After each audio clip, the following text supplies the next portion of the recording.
Let's bring in Chris Stigall. He is Chris Stigall. Chris Stigall. I'm joined now by Chris Stigall, host of the Chris Stigall Show. So let's bring in talk radio host Chris Stigall. Also, his podcast is a must-listen every day. Chris Stigall Show podcast. And host of the Chris Stigall Show. Let's bring in Chris Stigall. Please welcome Chris Stigall. The Chris Stigall podcast is presented by usmedicalplan.com.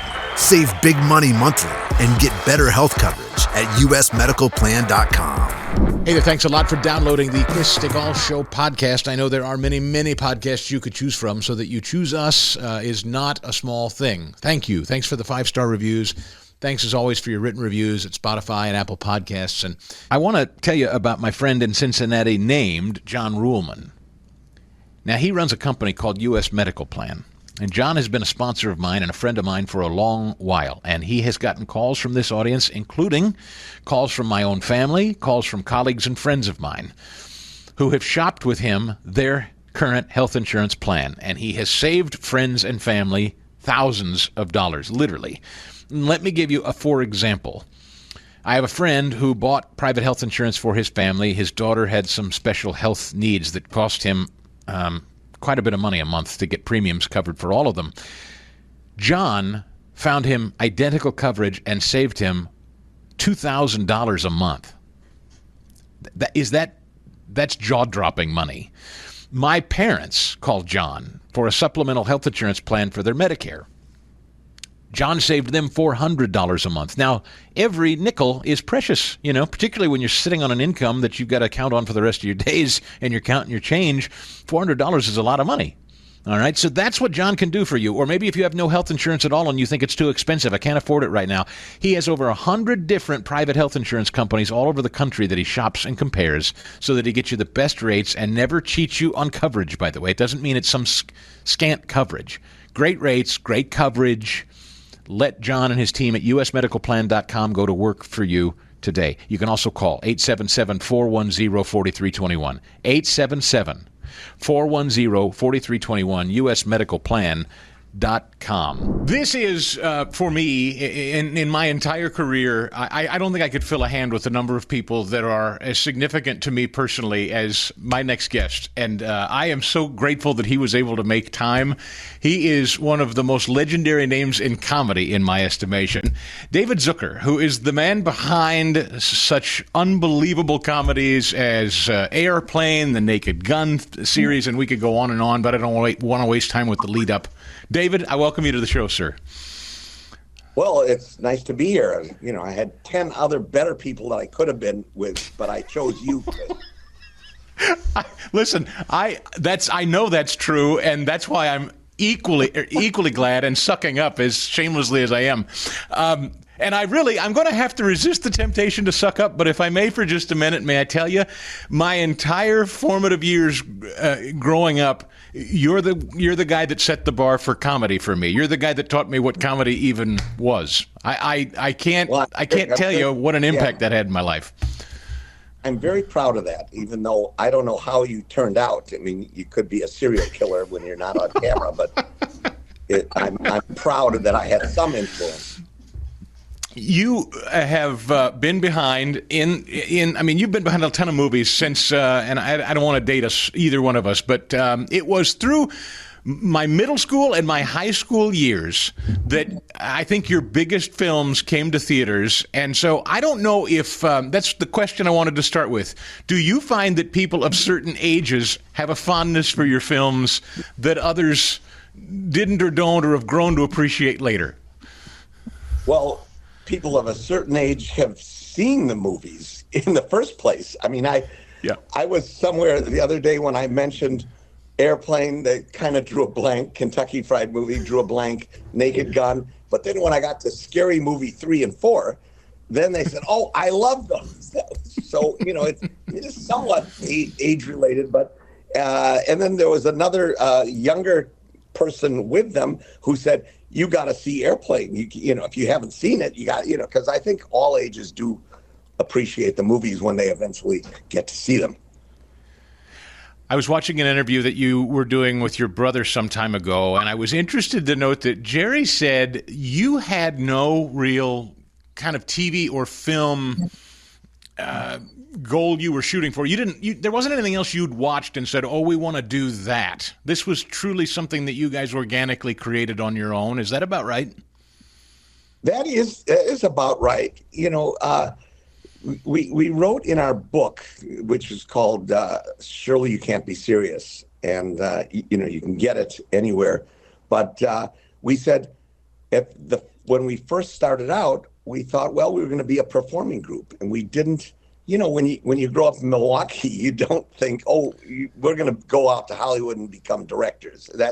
That's not in the cards. But we did think that we could be a funny sketch group and maybe appear on the Tonight Show, and we did all that. But it happens week by week, year by year, and then you see, oh, wait a minute, we could write a movie, and we could do a movie, and we did Kentucky Fried Movie, and then we were on the set for that with John Landis, and then we realized, hey, we could do this ourselves, and so then we did Airplane 2 years later. People that aspire to do what you've done with great success, you remind me very much of the story that David Letterman told about his own coming up. He was doing weather in Indianapolis. He gets in a truck. He drives to L.A. He does some stand-up comedy. He winds up on the Tonight Show, bing, bang, boom. I don't think anything close to what's happened to you or to him could happen today. Fair to say? Well, it may happen, but in a completely different way.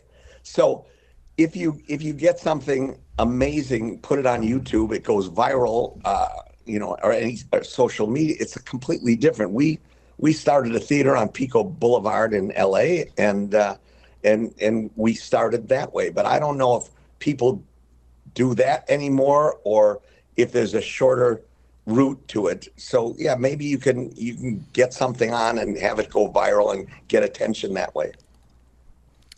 The thing about Airplane and the Naked Gun films, when I was watching those and they just debuted in the theaters, I was young enough that I didn't understand what you were spoofing, and I loved them with my whole heart, and I still do to this day. And then it's only later I understood what you were spoofing. And that, to me, is what makes your films and your work so incredible, is that at that time a kid who had no idea what you were spoofing enjoyed them anyway. Were you aware that there were people that would watch it that didn't know what you were spoofing, or it was really for the people that knew what you were spoofing? Most of the people at the time that we did it knew what we were spoofing, and they of course they got it. But I think somehow we had a certain discipline, I guess you could call it, that we made each joke carry itself without even knowing the reference. So somehow, in Airplane, we did this joke where the lady says, Jim never has a cup of my coffee at home. And that was a commercial that played, 40 years ago or something. And it was very funny when it came out, but somehow people still think it's funny. And we even do a callback to it. So sometimes jokes are good enough, or the subject, that they will carry themselves even without the reference. So happy accident if people who were younger and didn't know the references enjoyed it anyway. You were really doing it for people that knew the reference, and if anybody else enjoyed it, so be it. Right, yeah, and not all the jokes were references to movies. It wasn't all spoof. It was, when the little girl says how she takes her coffee, I take it black, like my men. It was a huge laugh, and then, sure enough, like 30 years later, we had some guest over at our house for dinner, and I said, "How do you like your coffee?" And the guy says, "I take it black, like my women." And I said, "No, the gag is like my men." And he had never seen the movie. He had heard it in college that way. So it's like pass the secret. Unbelievable. David Zucker is with us. The book, as he mentioned, is Surely You Can't Be Serious, The True Story of Airplane. By the way, I also want to mention, before we get too far along, MasterCrash, a crash course in spoof comedy. The very specific details of this, that you've boiled down your craft to about 15 points of interest. Is that about right? Well, yeah, we call them the 15 rules. And, of course, the 15th rule is there are no rules. But, our comedy, I'm sure you've experienced it. It seems all crazy and zany and just insane, but there is a discipline behind it. So, and I think a lot of people who watch it think, well, this is easy. We can just do this. All you have to have, you have to have a character look up and say, nice beaver, and that's it. So, but there's a lot more than that. And over the years, Jim and Jerry and I really crafted these rules, and there was a discipline to it. So right now, Pat Proft and Mike McManus and I, who've been doing this for years, and we know the rules, we wrote a script to Naked Gun 4. And I think we called it Naked Gun 4, Nordberg Did It. And we handed it into Paramount, and they loved it. And then suddenly, after about 6 months, we weren't hearing anything. And suddenly we found out that Seth MacFarlane had come in, and he took over the franchise. But they don't, even though they're fans, it doesn't mean they know the rules. So that motivated us to do this course.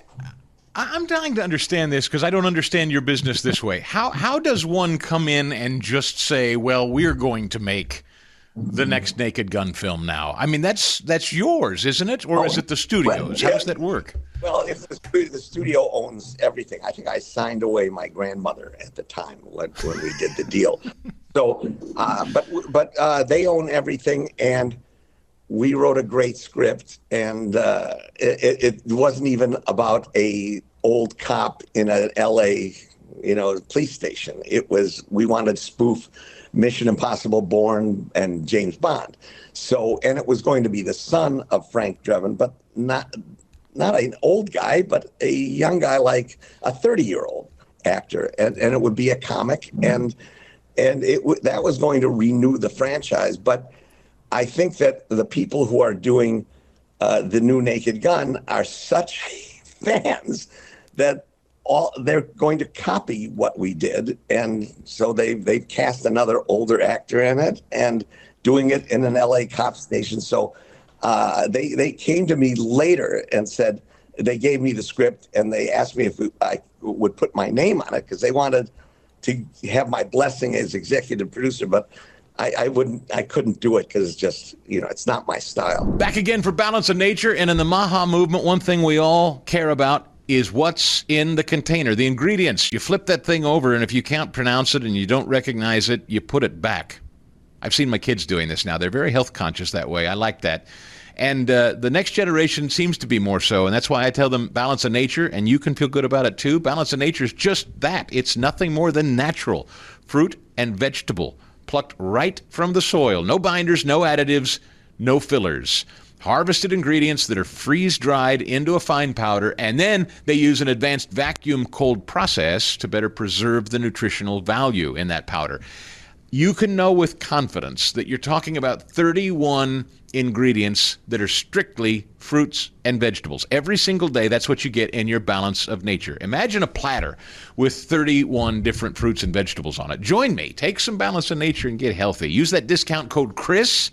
35% off plus free shipping when you do. You got to use the discount code CHRIS, though. All right, so here it is again, the number 800-2468-751. Use the discount code CHRIS or order online, balanceofnature.com. Discount code CHRIS to get that 35% off plus free shipping. Hey there, it's Chris, back on the phone with my dentist and friend Bob Spinato at Williamsburg Dental in Broomall, Pennsylvania, just off the Blue Route with new technology. You have not just new associates, but they brought new technology into the business to make it a little easier for patients. Yeah, it's a very exciting time in dentistry. We have now introduced a three-dimensional x-ray called a CBCT scan in our office, which allows us to diagnose and things earlier for patients. My daughter is placing a lot of implants in the past had referred out. It's now being done in-house. And we also, we've been using dental or computer scanners for taking impressions for crowns for about the last 2 to 3 years. we now have introduced the next step, which is a milling machine, and we can now make crowns in the office. Things can be completed in the same day as opposed to having a temporary crown put on and 3 weeks later coming back and having a permanent crown put on. It's really a game changer, and it's a time saver for our patients to not have to make multiple visits to the office. Pick up the phone or go online, make that appointment, 610-353-2700 or williamsburg-dental.com. I don't know Seth MacFarlane at all. I would assume he's got plenty of dough and doesn't need the work. And if he respects you as I imagine he does, and I think I heard in an interview you said you guys had a phone call, I honestly, you're on the Mount Rushmore of comedy, and I think he comes from my generation. I don't know how in the world he, quite frankly, has the hubris to proceed with the project without you involved. I'll just say it. It stuns me. Yeah. Well, it is kind of stunning, but he's super successful. I mean, he can print money with Family Guy. He's done TED. He's has a tremendous. He's even a lounge singer. I mean, he's amazing. And when you're amazing, I think you probably think you can do anything. But this is so specific that it is not. I'm saying right now, it is not doable by anyone. And he's a tremendous fan of Naked Gun and Airplane. And he called me after I had kind of turned down putting my name on it.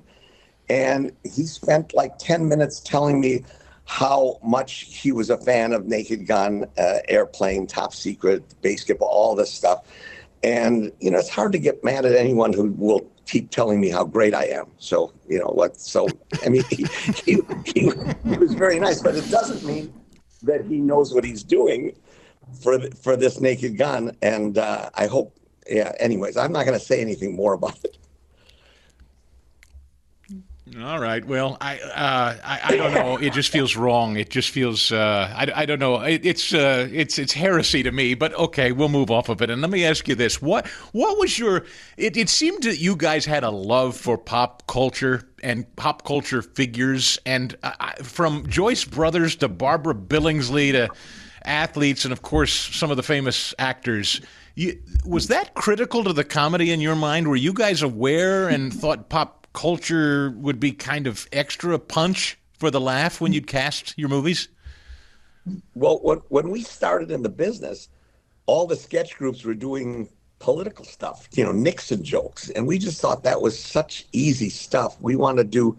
And we didn't think it was relevant anymore. The campus stuff had passed by the 70s. And we grew up in Milwaukee watching Mission Impossible, Untouchables, every Leslie Nielsen television performance, and Sea Hunt with Lloyd Bridgerton. So we were imprinted with all this pop culture stuff, and that's what we thought was funny. We didn't even like so much comedies of the day. We didn't think comedians were funny, although we liked Mel Brooks and Woody Allen. We thought what made us laugh were the serious actors like Robert Stack. We would watch Untouchables. I mean, later, not at the time, but later when we got a little more silly, we would dub in our own lines to all these serious actors, and that's what made us laugh. And so when there was some point in like 1974 or 75 when we watched an old movie called 0 Hour, and it was a very hard-boiled, serious melodrama about an airplane in trouble. And it had the same plot as Airplane. There was food poisoning, and a guy with PTSD had to fly the plane down. So at first we thought, we'll redub this. And then we thought, why not just remake the movie? And that's how the whole idea for Airplane was born. And the same thing with Naked Gun. Originally it was Police Squad, and that was a spoof on a TV series that was on in 1958, 59, 60 with Lee Marvin called M Squad. And so that's why we were able to make a whole franchise out of it. But now that's an old idea. I don't want to, Jerry and I and Pat Proft, and we don't want to go back to, 1958 or to these cop dramas. It's we don't want to go back to that. I remember, again, as a younger kid, watching Naked Gun for the first time and telling my grandmother, oh my gosh, this is the funniest thing I've ever seen. And it floored me because I didn't know Leslie Nielsen outside of The Naked Gun, personally, as a kid. And she said, she carried on about what a handsome, serious, incredible actor he was. And I said, Frank Drebin? Like, it blew my mind as a kid that this guy that I only knew from The Naked Gun. It was only later that I understood what the Police Squad television show was, and that actually came right after Airplane and didn't last long, as we kind of famously know. I did not know this until I heard it in an interview with you, that Michael Eisner, the guy that really kind of made Disney in the modern era, is the guy that you credit most for your success. Right. Well, we say in the book, so there were about 9 studios that turned down Airplane. And, we took it around, and then suddenly we got a call from Jeff Katzenberg who was at Paramount at the time, and said, Michael Eisner read the script and he wants you guys to come in and meet him at Paramount. And that was the big break. And it only takes one guy and nobody saw it. And it was a very difficult movie, admittedly, to pitch, because here we were going to do a comedy with no comedians and 3 untried first-time directors. That had never been done before. And then that led to a whole fight with the Directors Guild, because they said, no, you can only credit one person. So Jerry, my brother, went down to the LA City Hall, had his name legally changed to Abrahams N. Zuckers. And the Directors Guild computer spat out a card saying that. And when they found out about it, they were furious. But they were trapped. It was more embarrassing for them to have that credit on screen. So that's how we did it. The 3 of you working together, did you always see eye to eye when something was funny? And who was the arbiter? Who was the ultimate judge? Did you ever say, okay, he thinks it's funny, the 2 of us don't? Or, was it a majority vote when you guys would write something and decide what was funny and what wasn't? Exactly. It actually, 2 people would not have worked. But 3 people, it was always 2 out of 3. And then we even had a rule that we said, which was called screaming and yelling. And that's if one guy was so convinced, but he was still outvoted, the other 2 guys had to listen to him.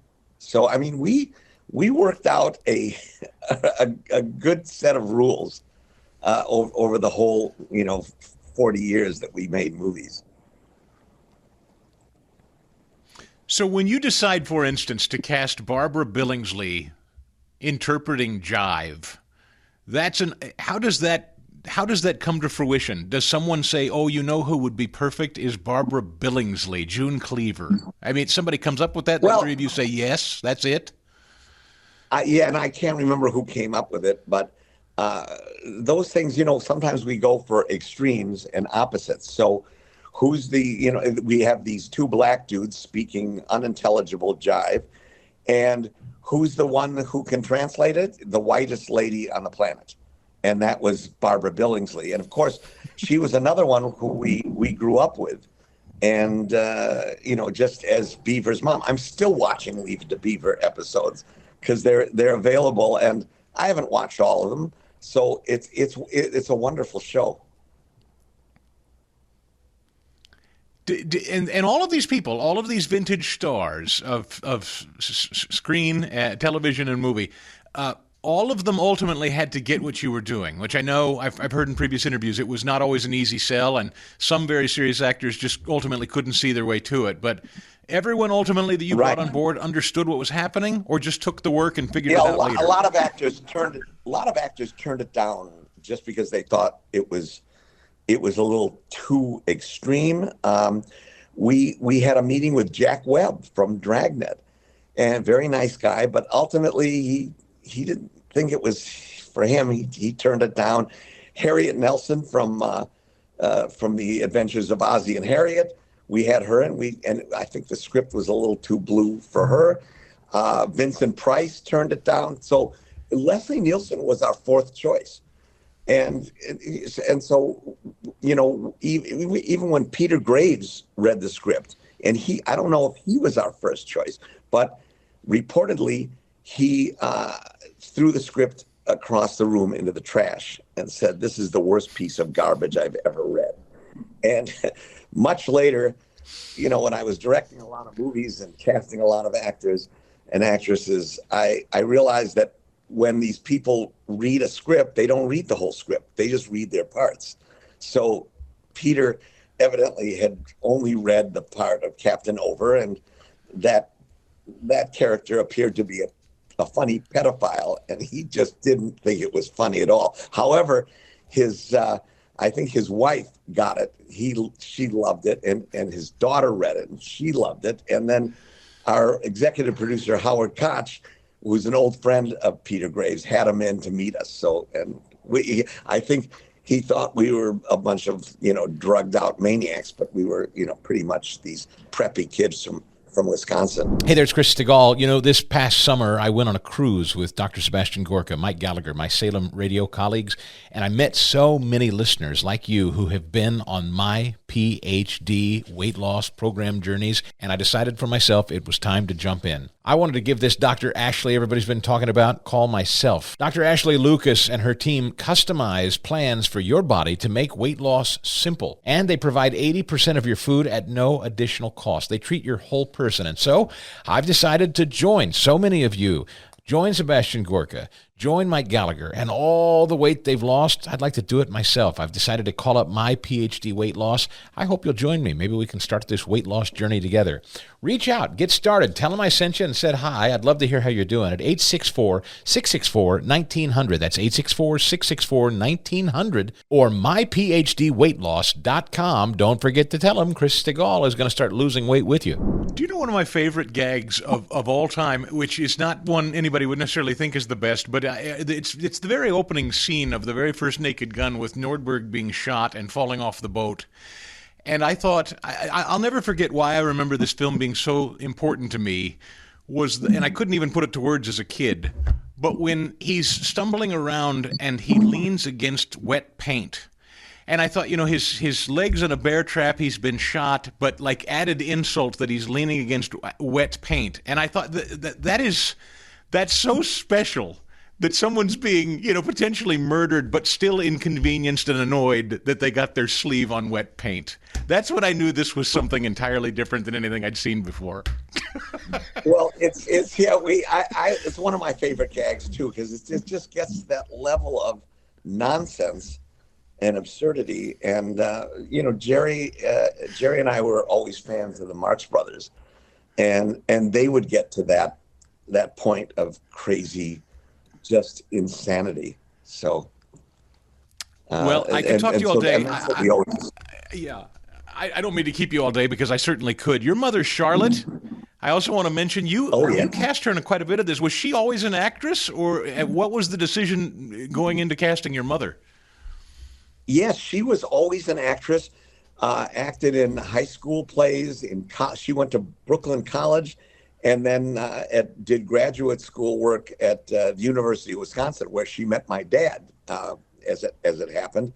And she was in a lot of plays, and then she gave up that whole thing to raise us kids. And but we were able to pay her back by putting her in about 15 movies. And she, you know, Jerry directed Ghost, and she's the bank officer who deals with Patrick Swayze and Whoopi Goldberg. And she's the one in Naked Gun who says, "I must kill Pap Schmear." And she has, you know, great parts in a lot of movies. Did you have to direct her much, or did she get it right away? A little bit. She got it. She got it pretty much. You know, most actors, I have to kind of pull them back from what we call winking and acting or giving away any hint that they're in a comedy. And so I remember when Lloyd Bridges first read on the table read for Airplane, he was winking a little bit too much. And even Leslie, we had to send Leslie home with a VHS copy of 0 Hour to have it. And he came in the next day and he nailed it. It is to me, like I said, it's the most special. Some of the most special memories I have is watching these films and understanding for the first time what was comedy. My final question, only because you brought up his name, I was almost hesitant to even bring up the name, but I'm just curious. Mel Brooks, your thoughts about his type of film versus what you and your partners, your brother, have done, and do you have any kind of feeling about his work or he yours? Oh, we're great admirers of Mel, and in fact, but our style is very different. He used comedians, and we didn't want to use comedians. And after Airplane, he took us all out to lunch, and that was a thrill. And after Top Secret, and he wanted to do a movie with us. Of course, the agents and the lawyers could never make a deal, but we remained friendly throughout the years, and I'm really honored by that. In fact, there was a gag when we were writing the script in the first Naked Gun, where I thought, that just sounds familiar. I think Mel Brooks did this. So I called Mel, and I told him about this gag, and he said, no, that's nothing like the gag that I did. But even if it was, go ahead, use it. And then I told him about it was a gag in the baseball scene. And so when the batter swings back the bat, and then Mel says, why don't you have him hit the umpire, hit Leslie? And that's Mel Brooks's gag in Naked Gun. No kidding. See, now I had read maybe there was some animus or trepidation about your relationship, but not true. You admired him all along, and you guys, you respected one another. No, we loved Mel, and we knew our style was completely different, and he admired our style a lot. And I think he tried to do it somewhat. He even used Leslie Nielsen in one of his movies, and yes. I think in Spaceball he was doing a little bit of it. But when Mel Brooks was doing Mel Brooks, he was the best. When he did Young Frankenstein, The Producers, Blazing Saddles, he was really he was really at the top of his game. All right, final question, and that is: does parody, does spoofing, does your attitude about comedy change over the years from your first film to today? Do you think your sense of humor has changed? Does it naturally have to change because culture changes, or your point of view changes, or your situation in life changes? No, our sense of humor doesn't really change, because we don't do comedies on real life. We really do them on about movies. We real life seen through movies. So we'll make fun of a movie, and that's why we can still be current, because we're not. I don't think I would be comfortable doing a 2025 rom-com. It's just like the movie I'm working on now, which we're hoping to go into pre-production soon, is film noir. It's set in 1949, and it's just, it's completely original, and but the sense of humor is the same. In the 90s, I was in the theater, David, and I won a little thing from Paramount. The studios were doing a little promotion in the theater, and you could choose various gifts that the studio would send you. It was like candy or some other thing. And the thing that I chose that was an option was the Naked Gun and the Naked Gun 2.5 movie posters, which I put on my wall as a kid and thought I'd won gold for the rest of my life. To talk to you today, sir, is just the greatest thrill of my life, sincerely. And your book, Surely You Can't Be Serious, The True Story of Airplane. MasterCrash is coming up, a crash course in spoof comedy, which I think anybody can join and be a part of, yes? Yeah, you can go to MasterCrash.com. And it's a fun course. It's not done that seriously, but there is real information on it. It's fascinating, and as I go through the rules, I'm finding it a fun journey through it. So and so we're going to release it later in July. You have brought a lot of joy to so many millions of people, myself included. David Zucker, I thank you so much for your generous time today, sir. Sure, thanks for having me. So that's a wrap for another Chris Stigall Show podcast. Thanks for committing to it, listening to it all the way through. You're a fighter. I like that about you. Hope you'll leave it a 5-star review and a written review. Apple Podcasts, Spotify. We'll see you next time here on the Chris Stigall Show podcast. The Chris Stigall Show podcast.